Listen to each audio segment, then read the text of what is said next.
In this episode, I'm sharing how to recharge your mind, body, and soul. I give you 5 powerful strategies to help you invite more ease, flow, and peace into your life. Hello, and welcome to the Beautiful Reflections podcast. I'm your host, Katherine Johnson, a certified professional coach, mentor, writer, and speaker.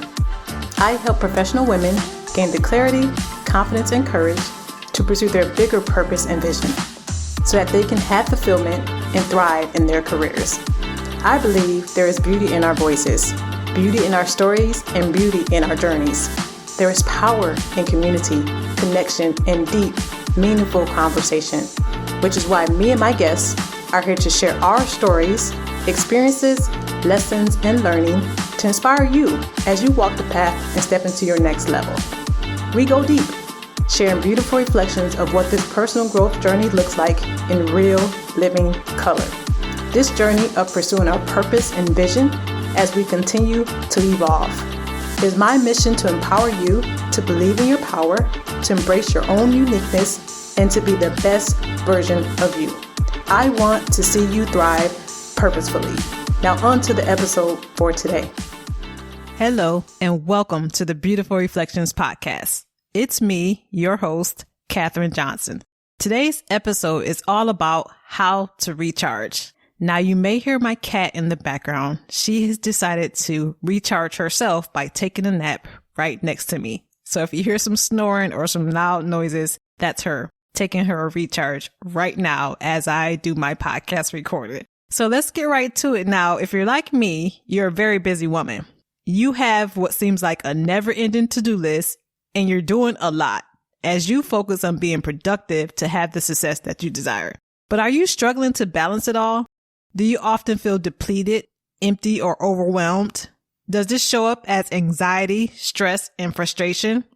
Now, if you answered yes, you're not alone. And trust me, I get it completely. Oftentimes as women, we're going.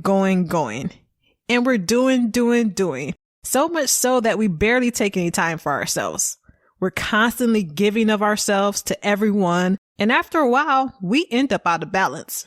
And this shows up in our minds as being unable to focus or lack of clarity. It shows up in our bodies as fatigue, stiffness, and pain. And it shows up in our spirit as feeling energetically heavy, weighed down, and unsettled. I've learned that the cure for all of this is a recharge. And that's an opportunity to rest, like my cat is doing right now, to refocus and to reconnect. But how do we actually do that? Today, I'm giving you 5 powerful strategies, which I'm going to call PS, that will give you the necessary fuel so that you can stay grounded, focused, and energized as you pursue your greater purpose and vision. As you listen, I want you to think about the last time that you practiced these strategies. I also want you to think about how it will feel to have an overall sense of ease, flow, and peace each day. Okay, let's jump right in. PS number 1, stillness. The practice of stillness means, as it sounds, being still. Stillness offers an opportunity to create space to be still and to get quiet, preferably alone. The simple truth is that we are constantly bombarded with external information from news, social media, TV, conversations with friends, listening to music, podcasts, etc. And all of this represents noise. And we all know what happens when the noise is too loud. It hurts. In the same way, constantly taking in noise hurts us mentally, physically, and spiritually. Then we feel anxiety, stress, and overwhelmed because ultimately we become disconnected from ourselves. Stillness shuts out the noise, calms the mind and nervous system, and allows you to get grounded by disconnecting. Then you're able to reconnect with yourself and your source. The great thing about stillness is it doesn't have to be long. Simply finding a place where you can be alone, close your eyes, and take some deep, calming breaths is enough to get recentered. And this provides an immediate sense of calm so that you can take this into your day. Now, if the idea of stillness scares you, that may be an indication that it's something that you should try. It certainly wasn't something that I was interested in.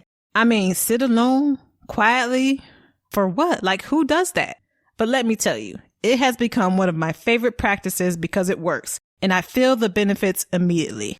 As a person that's always in my head, stillness allows me to just be, with no agenda, but a simple intention to breathe so that I can release. How much time do you make for stillness? And how could you incorporate stillness as a practice?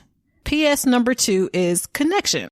Connection means staying connected with what fuels us, our purpose, our why, and with others.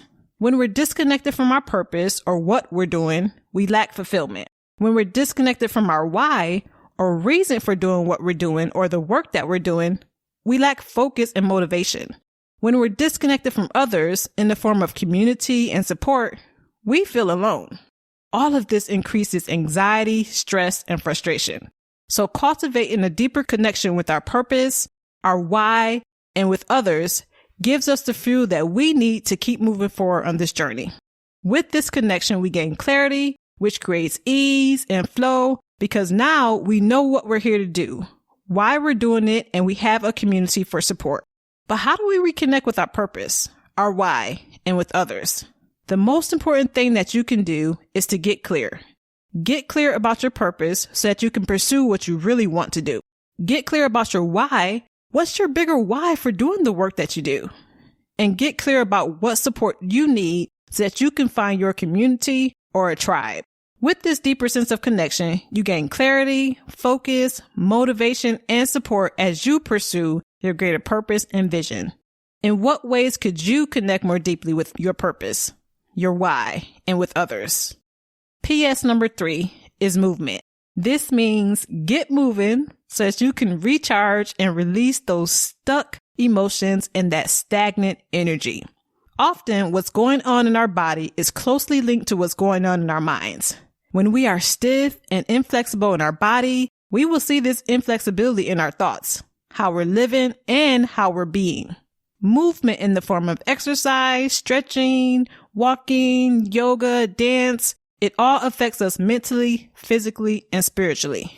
Mentally, it increases our cognitive function, improving our memory with the increased blood flow. And physically, it increases energy levels from the increase in heart rate and hormone production. Spiritually, it improves our mood and helps us to feel grounded and centered as energy and emotions are moved through our body. So movement is a great way to lower anxiety and stress and to increase overall well-being. I think we should be just as committed, if not more committed, to our well-being as we are to our jobs, our roles, and our responsibility. Movement is a sure way to recharge, to stay healthy, and to keep the mind, body, and spirit in balance.